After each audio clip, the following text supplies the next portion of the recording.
Good morning. কেমন আছেন সবাই? আশা করি ভালো আছেন। আমরাও সকলে ভালো আছি। আজ বুধবার, এখন বাজে সকাল 5টা। তো এত সকালেই আজকে উঠতে হয়েছে, কারণ ছেলে আজকে সকালে ট্রেন ধরে বোলপুর যাবে। তো ছেলেকে চা করে দিলাম, দিয়ে আমি একবারে চা করার আগেই বাসি নাইটিটা ছেড়ে কাঁচা নাইটি পরেই চলে এসেছিলাম। চা করেই আমি একেবারে রান্না বসিয়ে দিয়েছি। আর এখন অনেকটাই বেলা হয়েছে। দুই পাশের বাড়ির কাকিমা প্রসাদ দিয়ে গেল ষষ্ঠী পুজোর। আমাদের এখানে সকাল করেই ষষ্ঠী পুজো হয়। তো আমার এখন রান্নাও হয়ে গিয়েছে। আজকে তাড়াতাড়ি রান্না বসিয়েছি, তো ওই জন্য রান্নাটাও তাড়াতাড়ি হয়ে গেছে। আজকে সেরকম কিছু রান্না করিনি। আজ করেছি পটল ভাজা, ভেন্ডি ভাজা, আলু পোস্ত, বাবার আর ওর জন্য। আর আমরা তো ভাত খাবো না, ওই জন্য আমাদের ডালিয়ার খিচুড়ি করেছি, আর আলুর দম, পটল ভাজা, বেগুন, ভেন্ডি ভাজা। আর ফ্রিজে আছে একটু আমের চাটনি। আর ওর জন্য ভাত বসিয়ে দিয়েছি, আর বাবার জন্য বেলাতে তখন করে দেব। তো ভাত বসিয়ে দিয়ে আমি বিছানাটা ঝাড়তে চলে এলাম। অন্যদিন সব রান্না করে আসি, দিয়ে এই দিকের কাজ করি। আজকে একটু তাড়াই আছে, ওই জন্য বিছানাটা ঝেড়ে নিলাম ভাত বসিয়ে। তো বিছানাটা ঝাড়তে ঝাড়তেই আমার ভাত হয়ে গেছে, ওকে খেতেও দিয়ে দিয়েছি। তো খেতে দিয়ে আমি ঘরগুলো ঝাঁট দিয়ে নিলাম। আমি আজকে আর মুছতে লাগিনি, কারণ মুছতে লাগলেই ঘর দেরি হবে। ওই জন্য আর একটা ঘর মুছতে লাগলে মনে হয় যেন এই ঘরটা মুছবো, ওই ঘরটা মুছবো না। ওই জন্য আজকে আর মুছতেই লাগিনি, ঘরগুলো ঝাঁট দিয়ে রেখে দিয়েছি। দিয়ে আমি ওকে বললাম, তোমার খাওয়া হয়ে গেলে একটু বসো, আমি স্নান করে আসি, এসে তোমার সঙ্গেই আমি গাছতলা যাব। তো ও বলল ঠিক আছে। তো আমি স্নান করে বেরিয়ে দেখি ওর খাওয়া হয়ে গেছে, ও রেডি হয়ে বসে আছে। তো আমিও স্নান করে তাড়াতাড়ি রেডি হয়ে নিলাম। ওর সঙ্গেই ষষ্ঠীতলায় চলে গেছিলাম বাইকে। ও তো ওই দিকেই কাজে যাবে। আমাদের ষষ্ঠীতলাটা এমন কিছু দূরে নয় জানেন, তবুও আমি দেখলাম ওই দিকেই তো যাবে, আমাকে রোদ্রে একাই হেঁটে হেঁটে যেতে হবে, ওই জন্য ওর সঙ্গে চলে গেলাম।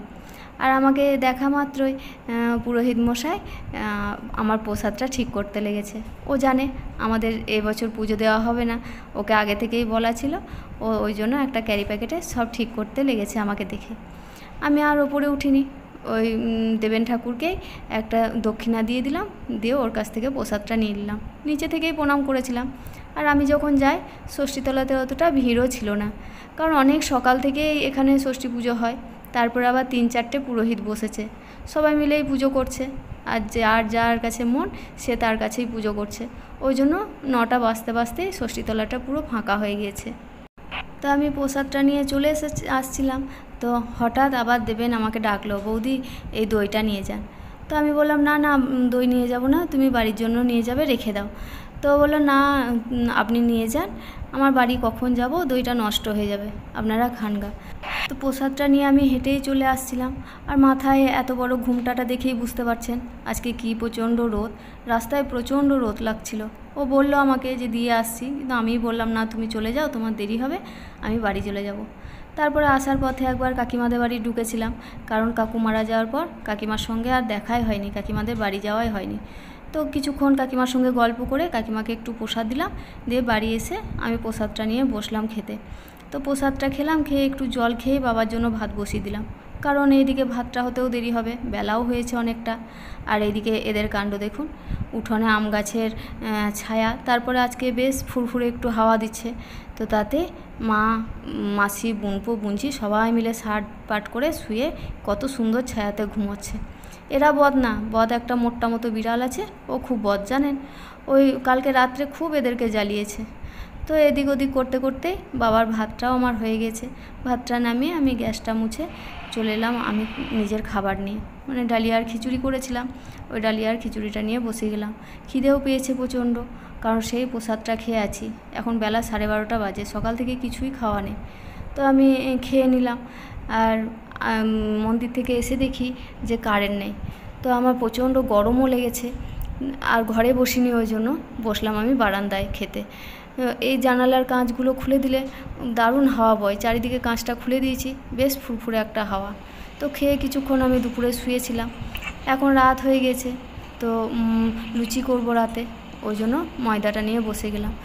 আমাদের আটার লুচি কেউ খায় না, মানে ময়দা লুচিটাই খায়।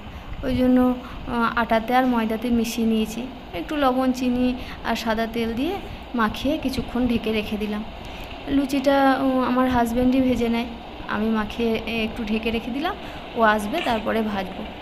তো 8:30 থেকে আমাদের এখানে প্রচণ্ড ঝড় দিচ্ছে, ওই জন্য ওরা আটকে গেছে নলহাটিতে। আমাকে ফোন করে বললো যে যেতে পারছি না, বৃষ্টি পড়ছে।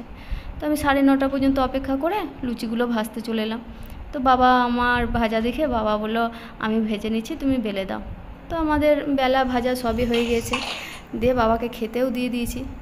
ততক্ষণে ওরা চলে এসেছে, বৃষ্টি ঝড় সবই থেমে গেছে। ওরা বাড়ি ফিরে এসে ফ্রেশ হয়ে তারপরে খেতে দিয়ে দিলাম ওদেরকে। আমিও খেতে বসে গেছি। আমার থালাতে যে 2টো মিষ্টি দেখছেন, আমি কিন্তু 2টো মিষ্টি নিয়ে বসিনি। আমার ছেলে হাত পা ধুতে গেছে, ও আমার থালাতে এসে খেয়ে নেবে, ওই জন্যই ওর শুধু মিষ্টিটা আছে। ঠিক আছে তাহলে বন্ধুরা, ভিডিওটা আমি এখানেই শেষ করছি। আপনাদের সঙ্গে দেখা হচ্ছে আবার পরের কোনো এক ভিডিওতে। ঠিক আছে, গুড নাইট।